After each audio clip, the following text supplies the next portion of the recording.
Hi there, Vinny from Project Frugal. Last time in this series, we looked at Bitcoin Group, we looked at Collinstar Capital, and we looked at the very start of Blockchain Global. You're going to learn a whole lot more about these companies. Stay tuned and check it out.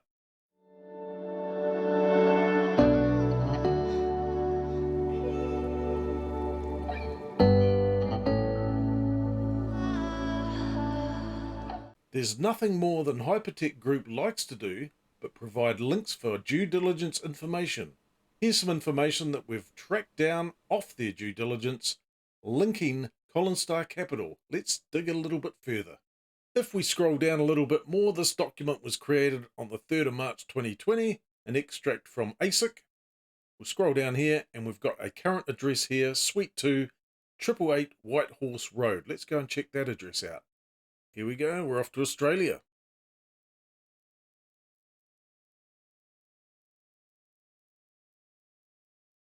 So we go onto the street view for 888 Whitehorse Road. This is their current address. 888 JYJ and Associates, Certified Practicing Accountants and Tax Agents, possibly. This is their current contact address for Collinstar Capital. Interesting. Looks legit. So if we scroll down a little bit further on this page, we've got Zhijing Zhu, aka Ryan Zhu, aka The Martian. So, as of somewhere around 2020, by the looks of things, he lived at Unit 1, 36 Morton Street in Victoria. Let's go and check that out. We've also got his date of birth here, 2nd of November 1987. So that would make him approximately 35-ish? 34, 35? Okay, straight across Melbourne. Let's chuck in the other address. 36 Morton. In Clayton, Victoria. Let's go. Bit south. And let's go and have a look at this. So this was where Ryan Zhu was living as the founder, Collinstar Capital, etc. Unit 1, number 36. Right, here we go, 36 Morton. Which unit is that? Maybe this one, maybe this one. So clearly a defined and distinguished residence for a billionaire. Multiple flats, possibly living in one of these. Which one? Multi-billionaire? As we stated in the last video, Bitcoin Group rebranded as Blockchain Global in August 2016. The company later developed the blockchain exchange platform HCash.io in February 2017. It reached an agreement with DigitalX to take over the function of that company's blockchain exchange platform, DigitalX Direct. HCash subsequently ceased operations abruptly with customers unable to access their assets. That's a bit later on, back in April 2021, February 2021. So maybe it lasted for 4 years, possibly, and then assets magically disappeared. And here's an article on zdnet.com. Blockchain Global scoops up DigitalX's Bitcoin liquidity desk in February 2017. We scroll down a little bit here, we can see DigitalX found itself listed on the ASX after performing a reverse takeover of investment firm Macro Energy. So Hypertech Group claiming that they're listed on the Australian Stock Exchange is not exactly true. It's more of a case of they have invested into DigitalX, and then DigitalX itself has done a reverse takeover of an investment firm that was listed on the ASX. So when they talk about listed companies, take it with a grain of salt. And later on in June 2017, Blockchain Global uses Bitcoin to take 40% stake in ASX listed DigitalX. Proof again. $4.35 million investment gives them 40% ownership. So there we go. So it's a company worth possibly about $10 million at the time.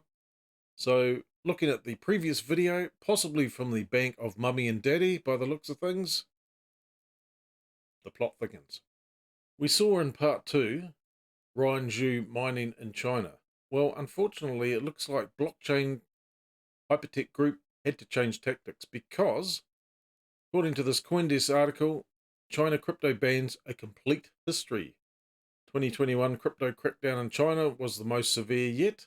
But if we scroll down further, this is recent, this is 5 days ago. 2013, China bans banks from crypto transactions. So obviously the Chinese government wasn't too happy with the crypto scene back in 2013.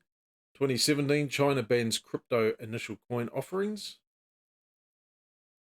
2019, attention turns to Bitcoin mining. 2020, enforcement ramps up. And then 2021, China bans crypto trading and mining. So it's no wonder Hypertech Group is now based in Dubai. So it's now 2017. Bitcoin mining is proving unprofitable and difficult in China. It's time for the lads to change tack. The IPO failed to get the mining equipment that they need with the capital raise for Bitcoin Group. It's time, this time in August 2017, for the new token, great token, HCash. Let's check it out. Hi everyone. I'm assuming I'm using English to communicate. That way I can understand, Sam. That makes perfect sense, That's Dallas. good. Thank you so much. So we've got the HCash team with us here at the Crypto Studios at the Melbourne Blockchain Technology Centre. Yeah. The world's first and oldest knowledge hub around blockchain technology. So I guess we've got a bit of an agenda to introduce everybody's journey to the blockchain ecosystem, as well as what HCash is and how it is fundamentally a great leap forward in innovation because of the backing between a number of universities, including Monash and Tsinghua. So I guess to start off with, I'll go around the table with an introduction about you, give out yourself, plus how you got into the industry. How about you start with? Yeah, so my name is Carl. I'm a computer engineer and I have masters in management. I've been into the technology world for years now, and I've been into cryptocurrency since 2013. Yeah. And actually, I'm seeing the future with this cryptocurrency and then using the blockchain technology to solve the real world problems. Cool. Hi, my name's Andrew. I've got a Masters of Applied Science. I've got experience within the insurance and superannuation industry. I've been involved with the blockchain for about 4 years, and initially sort of got involved looking for some strategic investments, and got in probably when the price was under $100. Now it's doing quite well. And just looking for the opportunity, and I think it was just at the very early stages of what's to come. Thanks, Andrew. Dallas Brooks is my name. I'm the CEO of HCash. I compare here in Melbourne a TV program called Dallas with Sense. It's a legal finance show that's been going since around about 2009.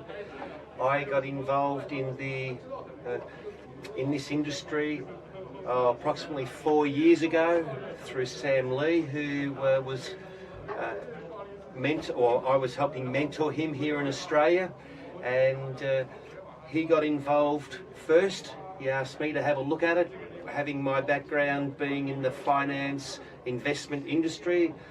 I didn't know a whole lot about it. I've slowly built up my knowledge, and I took the plunge, and fortunately it's paid off, and here I am right now. Excellent.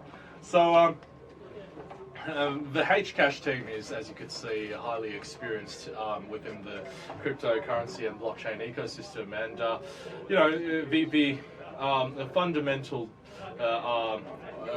opportunity moving forward is the real underpinning technological innovations that HCash will bring about through its 7 H's.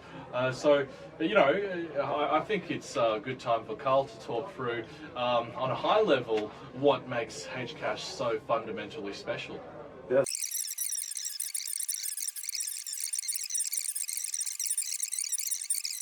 That's great. I mean, blockchain's all about building unstoppable applications that, you know, obviously it does not interfere with the existing traditional markets ecosystem. And that is a very exciting experiment we're all venturing into. The slogan that HCash has is you know, the new standard of value, you know, which I feel is very The new standard of value. which is very clever.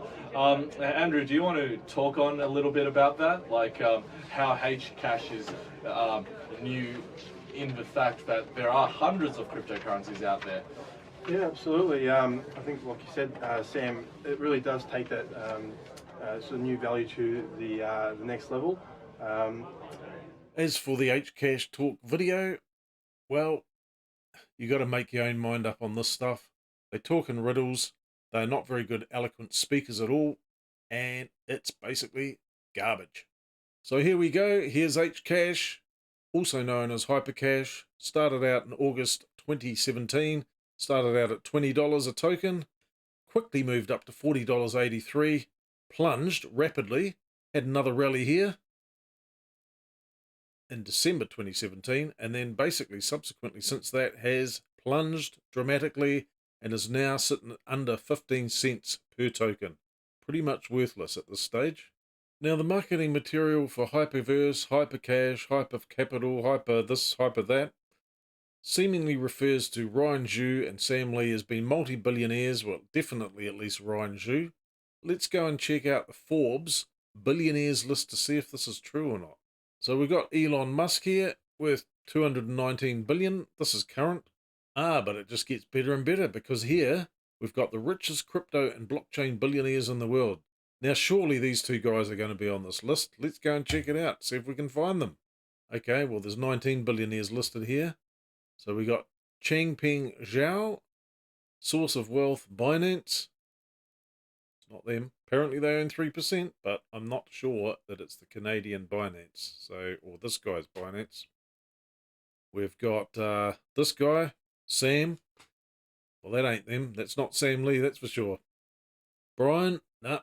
Gary, Chris. We can do a search. Ryan. Nope, not there. Two Ryans listed, not Ryan Zhu. What about Jijing? Nope, nothing. Nothing at all. Not a billionaire. This time we'll move back to the Internet Archive Wayback Machine. We'll have a look at the Blockchain Global website. We can see here it's going back to 2014-ish. Or hang on, no, 2016 through to 18th of December 2021. We've got some guff. We've got all their operations here with all their offices. There's no phone numbers listed anywhere whatsoever. Just a bunch of offices there. Now, unfortunately, this is on the Wayback Machine. So if we actually go to their website currently, Blockchain Global, let's go and have a look. Dead. Dead as a dodo. So in one of my previous videos, I did mention that Blockchain Global had collapsed late last year, well, late 2021, leaving creditors owed $48 million. Where is the money? These guys have fled to Dubai or China or somewhere else. Who knows where? Doesn't bode well, does it? The current website is down, which is not good at all, but it was in operation for a while. Maybe 4 years, maybe 5 years. If we go back here, we can have a look. 2016 to 2021. So basically 5 years of operation before it's all collapsed, fallen over, with creditors being owed $48 million at least. However, while this operation was still going in 2017 at least, 2018, late 2017, early 2018, delay places BTCS, which is a North American company, with Blockchain Global merger at risk. So it looks like at this time, Blockchain Global were trying to change tack, merge with another company, maybe get them to buy them out, or who knows, something like that. BTCS exploring other potential directions for the firm's future after executives threatened to resign over a planned merger with Blockchain Global. which has been fraught with delays and problems. Chairman Charles Allen said that the intended merger is not going as smoothly as it may be wished for due to auditing issues and due diligence failures by Blockchain Global. And hang on a minute, I thought Blockchain Global and the Hypertech Group were masters of due diligence. Maybe this is not the case. Well, interesting news here. Blockchain Global is involved in mining, well, at least they were. Exchanges, a blockchain startup accelerator program, also operates a blockchain technology consultancy. The company held roughly 3.5 million in Bitcoin and cash as of July 2017, funded by mummy and daddy, no doubt, and generated roughly 4.4 million in revenue in financial year 2016. Well, this is not billions and billions of dollars. And based on the evidence we've seen, could you really say that they'd actually made $4.4 million in revenue? Is that just them, or is that these other businesses as well? So to cut a long story short, the deal never went through. There was no merger. However, it's not all doom and gloom once again for the lads, because even though HCash has failed, the merger's failed, the IPO's failed, the business doesn't look too sound, the address for the current location of Collinstar Capital is a manky-looking building in South Melbourne. We've at least got a new token, something to be excited about, Molecular Future, also known as MOF. Let's go and have a look at the chart for that. We'll click on all down here, and we'll see this was started, well, what do we got there? Back in 2018, early 2018, started out roughly at, well, let's say 50 cents a unit. Had some rapid expansion up here and crashed subsequently, and fantastic up here. Now, they did mention that they did a 1,000 to 1 split. So that's why this price here has crashed. But basically, it is worth half a cent. Oh, it's up to, well, no, it's not even that. It's peanuts. It's absolute peanuts. It's probably not even the salt on the peanuts. It's worth nothing. Fortunately, there is light at the end of the tunnel, and this particular article appeared on a Chinese website in early 2018. Martian Ryan Zhu backed Mediachain ICO, another ICO within China, which we know has had a crackdown, scammed investors for 100 million yuan, which is approximately 15 million US dollars at the time, and the team disappears. What a surprise. Shortly after the ICO, the team behind Mediachain liquidated all Ethereum they've collected and vanished from the face of the internet, scamming nearly 100 million yuan from investors. Disappearing acts always indicate to a scam. Scroll down a little bit here. Mediachain bills itself as a company that is developing a decentralized application focused on the film and television industry. Rah-de-rah-de-rah, etc., etc., etc.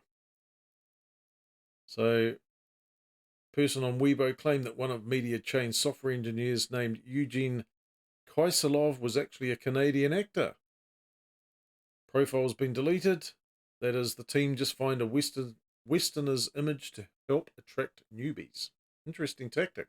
So, cut a long story short, there is a mention of leak ICO, which was mentioned in other hypertech information, which has got something to do with this particular thing. So, a scam, 15 million US dollars disappearing.